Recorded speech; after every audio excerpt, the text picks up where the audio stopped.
It's such a privilege to catch up with Miss Beno Zafir NL.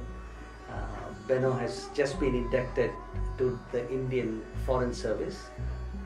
It's a real delight to come and speak to you here at your home in Villivakkam. Beno, for anyone to get into the Indian Foreign Service, it's a challenge. But I also understand you had to deal with a number of other additional challenges to get to where you got to right now. Maybe could you highlight a few of the other challenges and how did you overcome those challenges? So as far as I am concerned, I was blessed with super parents.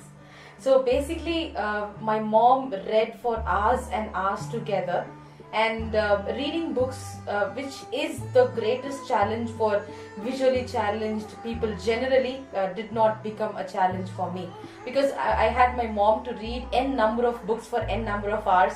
And usually also the visually challenged people find it hard to travel to other places like in metropolitan cities. So that problem also I was able to overcome with the help of my father, because my father takes me wherever I want to go. And also he trained me I am able to travel by buses or train alone, and he also trained me that way as well. So I think majority of the challenges I was able to overcome with the help of my parents.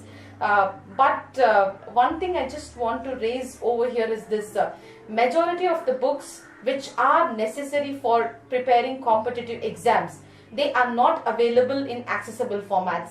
By accessible formats, I mean audio and books being printed in braille. So I think if the books are made into or converted into accessible formats, and if they are placed in libraries, I think it would benefit n number of visually challenged people who would want to prepare for competitive exams like civil services. And it's really inspirational in how you have overcome your challenges. But I also understand you use technology really to your benefit. Could you highlight maybe a little bit in terms of how technology helped you? So, according to me, technology is something which really brings revolution in the lives of challenged people, especially because when mobile phones came or were introduced, and when we were told that we can use mobile phones with the help of software, I think that was a revolutionary day in our lives, because the software really helps us to call, it helps us to message, it helps us to send mails, it helps us to do everything as otherwise every person does.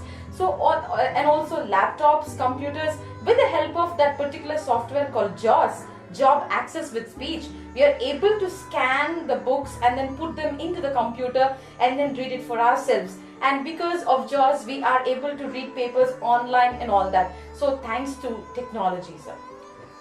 And also your mental inner strength, I think it's phenomenal. And I'm pretty sure you had this big dream, but it's not that easy to get to the dream without that strength. And maybe could you say a few things about what kept you motivated and going there? So like any other child, I just wanted to become a lawyer, I just wanted to become a lecturer till my 10th standard. But from my 11th standard, I just started saying, unconsciously one day I said, I may not have vision, but I have a vision to become a civil servant. So from that day, I don't know what made me say that, but the minute I said that, from that moment I started dreaming it. And when people generally waste water, I used to just gently tell them, please don't waste water. And people used to just tease me saying that, oh, collector has come or civil servant has come. So from that time, this whole dream of civil services just entered into my mind, and it was burning like a fire for so many years until I finished my UG, PG, and it made me go on. And sir, my parents said, yes, you can do it if you want to. So the moment I heard the word yes, I got motivated, and I basically believed the words of Helen Keller, where ma'am said, I can't do everything, but I can do something. I will not refuse to do that. I can do. So I sincerely believe that I will be able to enter into the prestigious civil services one day, and I have done it, sir. Oh, fantastic. And in terms of if there's a short message you want to pass on to anyone who's got either physical or visual handicaps that they might feel is stopping them achieving something, what would your message to them be? Sir, be it visually challenged people or otherwise, whomsoever it may be, one message that I would like to say is or share is, instead of mourning that I do not have this and that, if we start to utilize the resources that we have at our disposal, I think we will be able to reach the destination that we want to. So the word impossible, I don't think it can exist if we decide to take confidence, and if we decide to be dedicated and determined while undertaking the journey of reaching our goals.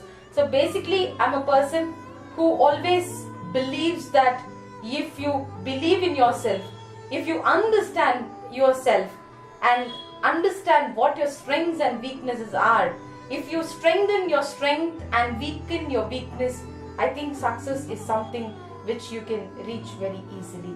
So at this juncture, I thank all the IFS and IAS officers and all other senior officers who have really helped me in reaching this destination. With the support and with their guidance, I think I will be able to perform my level best with sincerity, dedication and determination, sir. Thank you so much for sharing this. I know in your career path, one day you'll become the High Commissioner or an ambassador, but I know you're already an ambassador for a particular cause already. So thank you so much, and thank you so much for your inspirational words. Thank you so much, sir. Thank you so much. Thank you.